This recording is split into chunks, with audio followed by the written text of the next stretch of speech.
புதிய பெனியல் கிறிஸ்து சபை வழங்கும் பலத்தின் மேல் பலம் நேரம். தேவ செய்தி பேராயர் யோபு அவர்கள். கர்த்தருடைய வார்த்தையை கேட்டு ஆசீர்வாதங்களை பெற்றுக்கொள்ளுங்கள். ஆண்டவரும் உலக இரட்சகருமாகிய இயேசு கிறிஸ்துவின் இனிய நாமத்தில் வாழ்த்துக்கள். Greetings to you in the name of our Lord and Savior Jesus Christ.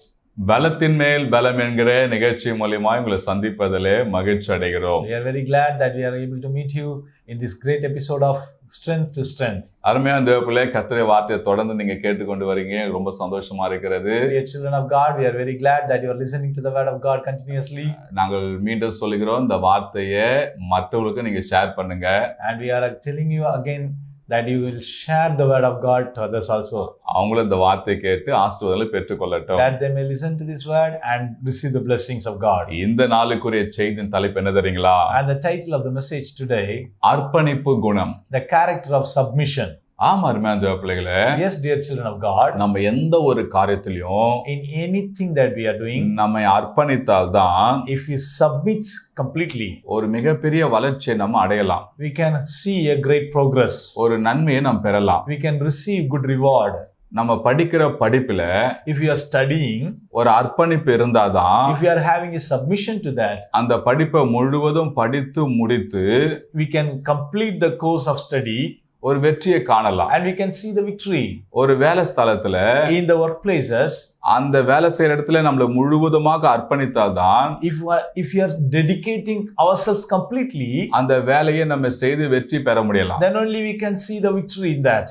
அந்த முதலாளி சொல்லுகிற வேலையில நம்ம அர்ப்பணிக்காமல் செய்வோமானால், If we are not submitting and dedicating ourselves to the work that the owner is giving ஒரு us, வெற்றியும் காண முடியாது. we cannot see any victory there. எந்த ஒரு காரியமானாலும் Whatever things it may be, நம்மை முழுவதுமாக அர்ப்பணித்தால்தான் we have to submit and dedicate. மிகப்பெரிய வளர்ச்சியை நம்ம அடையலாம். We can see good progress. நம்ம குடும்ப காரியத்துல கூட, In the family things, நம்ம வீட்டு காரியங்கள்ல, in the works of the houses, நடக்கிற நல்ல காரியங்கள்ல in all the good things and functions, நம்ம முழுவதுமாக அர்ப்பணிக்கும் போதுதான் only if we are dedicating ourselves, அதை அழகா செய்து முடிக்க முடியும். then only we can complete it. நம்ம அர்ப்பணிக்காம If we are not submitting, நம்ம செய்வோமானா if we are doing that, அதை நம்ம புரிந்து கொள்ள முடியாது. and we cannot see the good results, அது சரியா செய்து முடிக்க முடியாது. and the results will not be good. ஆனா கர்த்தருடைய பிள்ளைங்க But the children of God, கர்த்தருக்கு அதை அர்ப்பணிக்கும் போது when we submit to God, மாபெரும் ஆசீர்வாதங்களை பெற்றுக் கொள்ளலாம். we can see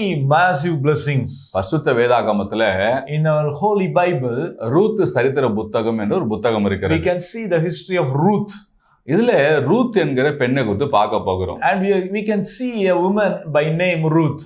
ஆக்சுவலி இந்த புத்தகத்துல நகோமி என்று பேர் தான் வைத்திருக்க வேண்டும். It should have been written about the name Naomi, ஆனா ரூத் என்ற பெயர் வந்து விட்டது. but it is named after Ruth. என்ன துவங்கும் போது அங்க நகோமி பேரோட தான் அங்க துவங்குறது. But the book of Ruth starts with the name of Naomi, இடையில் தான் ரூத் வருகிறார். and Ruth is entering in the halfway. ஆனா ரூத் பேர் தான் அங்க இடம்பெறுகிறது. But Ruth is given the title. காரணம் என்ன தெரியுங்களா? What is the reason? ரூத்துக்குள்ள அருமையான ஒரு குணம். Ruth was having a great character. என்ன குணம் தெரியுங்களா? What was that character? தன்னை முழுவதுமாக அர்ப்பணிக்கிற குணம் இருந்தது. She was having the character that she was able to submit herself completely. இவ எந்த சூழ்நிலையில தன்னை அர்ப்பணித்தா தெரியுங்களா? In what situation she submitted herself? நன்மையெல்லாம் இழந்து போனது. After every good things had gone, வாழ்க்கையே தொலைந்து போனது. she had lost her life itself. இனி வாழ்க்கையே இல்ல.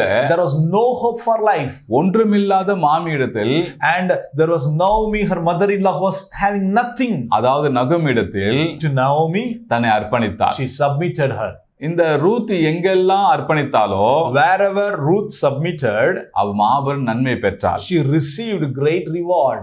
ரூத்தின் சரித்திர புஸ்தகம் In the book of Ruth, முதலாம் அதிகாரம் chapter 1, 14வது வசனத்திலிருந்து from verse 14 18வது வசனம் வரைக்கும் till verse 18, வாசிப்போமானால், when we are reading that, இங்க ரூத் குறித்தும் about Ruth அவள் சகோதரி ஆகிய இன்னொரு பெண்ணை குறித்தும் and about her sister அங்க மாமியார் குறித்தும் and about Naomi, அங்க சொல்லப்பட்டிருக்கிறது. It is told. இப்போது இவளும் விதவை, Now she is widow. நகோமியும் விதவை, Naomi also widow. ரூத்தும் விதவை, Ruth is also a widow. இன்னொரு மருமகளும் விதவை, Another daughter-in-law is also widow. 3 பேரும் விதவை. 3 widows are there. இங்க பார்க்கும் போது நகோமியுடைய கணவன் மரித்து விடுகிறார். Now the husband of Naomi died. ரூத்தோட கணவன் இறந்து விடுகிறார். Husband of Ruth died. இந்த ஓர்பால் என்கிற இவளுடைய கணவனும் இறந்து விடுகிறார். And Orpah's husband also died. இப்போது நகோமி சொல்லுகிறார், And Naomi is telling now, நீங்க உங்க தாய் வீட்டுக்கு போய் விடுங்க, you please go to your mother's house. என்னிடம் ஒன்றும் இல்லைன்னு I am சொல்லும்போது having nothing. ரூத்தும் அழுகிறாள், Ruth cried. ஓர்பாலும் அழுகிறாள். Orpah wept. அப்ப சொல்றாங்க, சொன்ன உடனே ஓர்பால் மொத்தம் விட்டு போயிட்டான். Orpah kissed Naomi and she left. ஆனால் இந்த ரூத்து நகோமி விட்டு போவே இல்லை. But Ruth didn't leave Naomi. இப்போ நகோமி ரூத்துல பேசுகிறாள். Now Naomi is speaking with Ruth. 15ஆம் வசனத்துல, In verse 15, அப்போது அவள், and she said, இதோ உன் சகோதரி தன் ஜனத்திற்கும் தன் தேவனிடத்துக்கும் திரும்பி போய்விட்டாள். Behold, your sister has gone back to her people. நீயும் உன் சகோதரியின் பிறகே திரும்பி போ என்றாள். And you can also return after your sister. அதற்கு ரூத்து, But Ruth, நான் உம்மை பின்பற்றாமல் உம்மை விட்டு திரும்பி போவதை குறித்து என்னோடு பேச வேண்டாம். please don't talk about returning to my place. நீ போகும் இடத்திற்கு நானும் வருவேன். I will go wherever you go. நீ தங்கும் இடத்தில் நானும் தங்குவேன். Wherever you lodge, I will lodge. உம்முடைய ஜனம் என்னுடைய ஜனம், Your people shall be my people. உம்முடைய தேவன் என்னுடைய தேவன். Your God will be my நீ God. மரணமான இடத்தில் நானும் மரணம் அடைந்து Where you die, I will die. அங்கே அடக்கம் I பண்ணப்படுவேன். will be buried. மரணமே அல்லாமல் Nothing else வேறொன்று உம்மை விட்டு other than the death என்னை பிரித்தால் can separate me. கர்த்தர் அதற்கு சரியாகவும் Nothing can separate. அதற்கு அதிகமாகவும் If it happens, எனக்கு செய்ய கடவர் என்றால், Lord, do so to me and more also. அவள் தன்னோடு கூட வர மன உறுதியா இருக்கிறதை கண்டு அப்புறம் அதை குறித்து அவளோடு ஒன்றும் பேசவில்லை. When she saw that she was steadfastly minded to go with her, then she left speaking unto her. இந்த ரூத்தோட குணத்தை பாருங்களேன். See the character of Ruth here. மாமியாருக்கு தன்னை முழுவதுமாக அர்ப்பணித்தார். She submitted herself completely to Naomi, her mother-in-law. தன்னை அர்ப்பணிக்கிற விதத்தை குறித்தும் சொல்லிவிட்டார். And she is also telling the way that he has submitted. கடைசி அவ சொல்றா, And finally she is நீ telling, மரணமடை இடத்தில் நானும் மரணம் அடைவேன், where you die, I will die. அங்கே அடக்கம் And பண்ணப்படுவேன். buried there. மரணமே அல்லாமல் If nothing else வேறொன்று உம்மை விட்டு other than death, நான் பிரிந்தால் if I leave you, கர்த்தர் அதுக்கு சரியாக எனக்கு செய்ய கடவர் என்றார். may God do that or more. அடுத்து அவ சொல்லுகிறா, And the next thing she tells, உன்னுடைய தேவன் என்னுடைய தேவன், your God is my God. உம்முடைய ஜனம் என்னுடைய ஜனம் Your என்று விட்டார். people are my people. ஏன் அந்த ரூத் மோவாப் தேசத்தால். See, Ruth is a Moabite woman. இவங்க வழிபட்ட கடவுளை வேற, The gods whom they worshipped were different. இவங்க பழக்க வழக்கமே வேற. Their habits were different. But ஆனால் நகோமியுடைய தேவனை நம்பினாள். But she believed in the God of அவங்க Naomi. ஜனங்களை நேசித்தாள். She loved the people of Naomi. தன்னை முழுவதுமாக And அர்ப்பணித்தாள். she submitted herself to அப்படியே Naomi. புறப்பட்டு வந்தாங்க. Now they came back வந்த பெத்லெஹேமுக்கு வந்துட்டாங்க. and they have reached Bethlehem இப்ப now. அங்க இருக்கும்போது Now when they came, அவ சொல்றா, she tells, நான் வயல்வெளிக்கு போறேன், let me go to the field. அங்க யாராவது வயல்வெளியில தங்கற இருக்கிறேன், I will go and search the field. அங்க கதிர் அறுக்கும் போது When they are reaping the grains, அது சிந்தி கிடக்கிற சில கதிர்களை பொறுக்கி கொண்டு வரேன்னு சொல்றா. I will pick the grains that are fallen and will bring back to you. அதேபடி போறா. And she is going Ruth 2ஆம் அதிகாரம் in Ruth chapter 2 1 இருந்து from verse 1, 2 வரைக்கும் வாசித்து பாத்தீங்கன்னா verse 1 and 2 9 வரைக்கும் வாசிப்போமானா until 9 if you are reading, அங்க போய் இருக்கிறா. she is there அங்க அறுக்கிறாங்க. and people are reaping அவ காத்து கொண்டு இருக்கிறா. and she is waiting there. அப்போது Boaz வருகிறா. And now Boaz came வந்து கேக்குற அந்த பெண் யாருன்னு சொல்லி கேக்குறாரு. and he inquired about the woman. இவன் நகோமியோட உறவின் மருமகள் சொல்றாரு. And people said she is the daughter-in-law of Naomi. இவ காலையில இருந்து சாயந்தரம் எங்க இருக்கிறா And அப்படின்னு she has சொல்றாரு. been waiting there till the morning. அப்ப பார்த்து ஆச்சரியப்படுறாரு. And Boaz was surprised. அப்ப போவா சொல்றாரு, And now Boaz tells, மகளே, daughter, நீ வேறொரு வயலுக்கு போவாத, you don't go to some other field. எங்கேயே இரு, You stay here. இந்த அறுக்க பெண்களோடு இரு, You stay with the women who are reaping. உனக்கு வேண்டியது கொடுக்கப்படும், And you will be given whatever you require. உனக்கு தாகம் எடுத்தா தண்ணீர் குடி, If you feel thirsty, please have your drink. அப்படி என்று சொன்னார். And he tells all that. இந்த நன்மை எப்படி நடக்குது தெரியுங்களா? How this happens? அவ காலையில இருந்து From the morning சாயந்தரம் வரைக்கும் till evening, அங்க இருக்கும்படி she was there. தங்க அர்ப்பணித்தார். She submitted to that. முதல்ல மாமியாருக்கு அர்ப்பணித்தார். She submitted to her mother-in-law. இரண்டாவது வயலுக்கு தன்னை அர்ப்பணித்தார். She submitted to the field.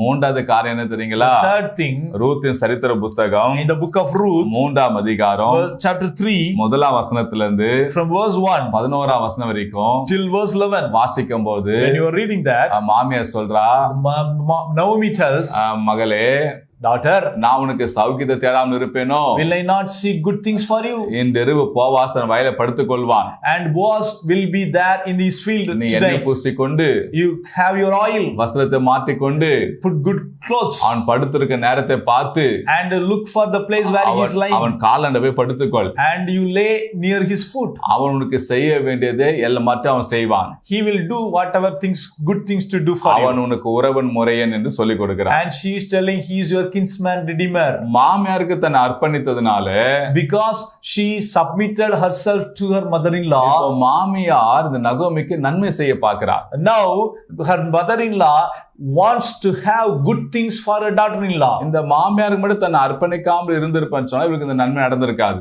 If Ruth had not submitted herself to the mother-in-law, she could not have received the blessings. தன்னையே நம்பி வந்து விட்டாள்.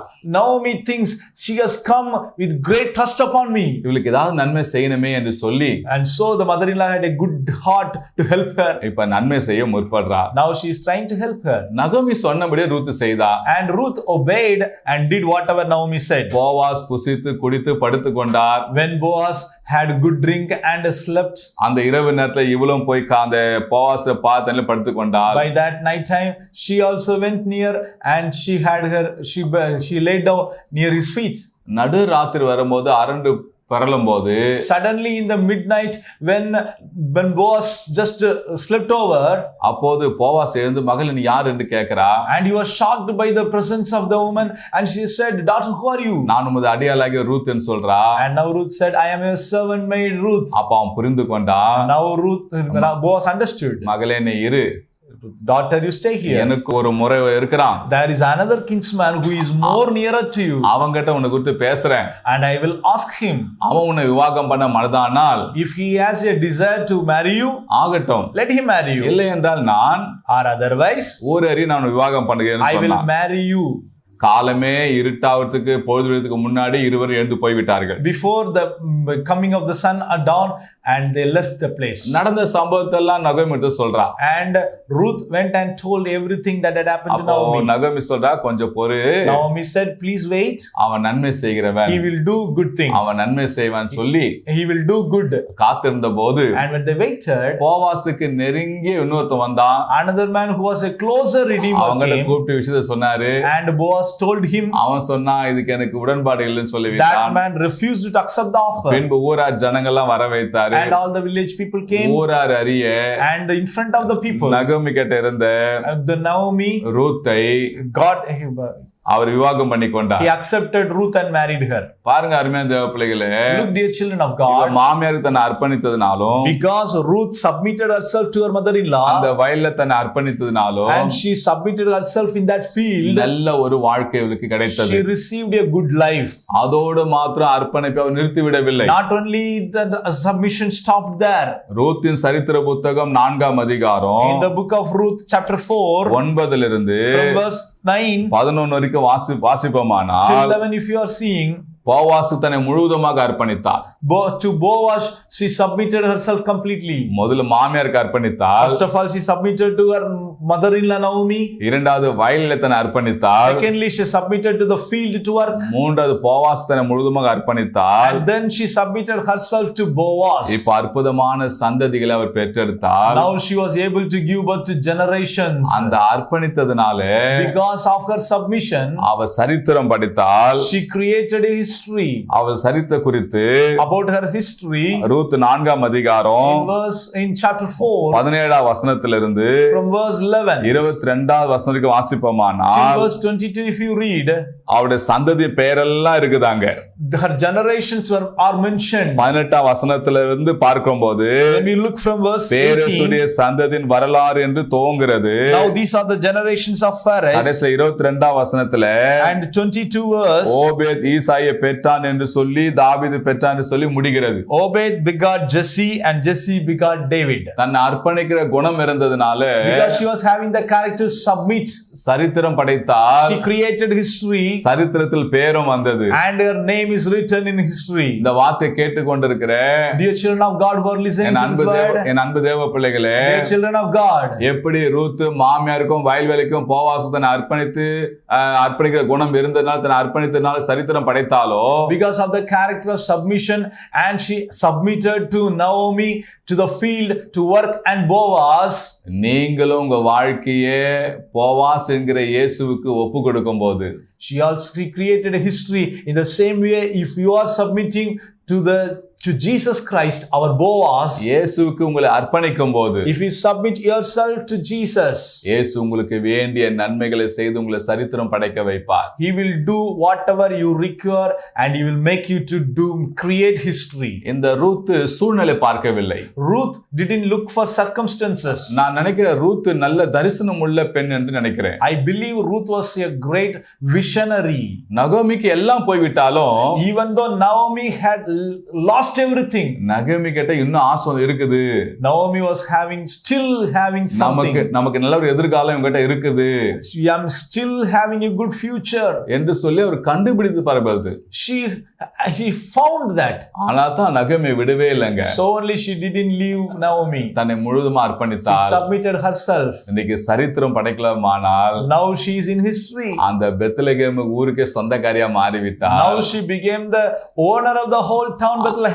வயலுக்கு சொந்தக்காரியா She became மாறிவிட்டாள். the owner of the field. போவாசுக்கு மனைவி Now ஆயிட்டாள். she became the wife of Boaz. இன்றைக்கும் சரித்திரம் படைத்தவளா, சரித்திர பேர் அவர் பேர் இந்த வேதத்துல இருக்கிறது. Today also her name is mentioned in the Bible. நீங்க உங்க வாழ்க்கையை In your life, இயேசுவுக்கு முழுதுமா அர்ப்பணிக்கும் போது, if you are able to submit completely to Jesus பொறுமையோடு காத்திருக்கும் போது, and wait upon him, நிச்சயமாக ஆண்டவர் certainly அவர் உங்களை ஆஸ்வதிப்பார். Jesus will bless you. உங்களை பெருக பண்ணுவார். He will multiply you. உங்களை உயர்த்துவார். He will lift you, exalt you. நாம் ஜெபிப்போமா? Shall we pray? கண்களை மூடுவோம். Shall we close our eyes? எங்கள் அன்பின் பரலோக பிதாவே, Our loving heavenly Father, இந்த வார்த்தை கேட்ட நம்முடைய பிள்ளைகளை ஆஸ்வதிங்கப்பா. bless each and everyone who are listening to this word. வார்த்தை கிட்ட ஒவ்வொருக்குள்ள அர்ப்பணிக்கிற குணம் உண்டாகும்படியா ஜெபிக்கிறேன். May the character of submission be rooted in every people who are listening. ஏசப்பா, இவர்கள் உமக்கு அர்ப்பணிக்கும் போது Jesus, when they submit to you, நல்ல ஒரு வாழ்க்கை உண்டாகட்டும் சுவாமி. may a good life sprout in their நல்ல உயர்வு உண்டாகட்டும் சுவாமி. let them be exalted in their lives. பிள்ளைகளை உயர்த்துவீராக, Exalt each and everyone. ஆசீர்வதிப்பீராக, Bless everyone. பாதுகாத்துக் கொள்ளுங்க. Protect them. இயேசுவின் நாமத்தில் பிதாவே. In Jesus' name we pray, Father. Amen. Amen. அருமையான தேவர்களே, வார்த்தை கேட்டீங்க. இந்த வார்த்தை கொண்டு கர்த்தரோடு பேசிருப்பேன்னு சொன்னால், You listen to this word, and if God has spoken to you through these words, மற்றவர்களுக்கு இதை சொல்லுங்க. kindly share. உங்களுக்காக ஜெபிக்கணும்னு சொன்னா, If you require us to pray, திரையில பார்க்க எனக்கு தொடர்பு கொள்ளுங்க.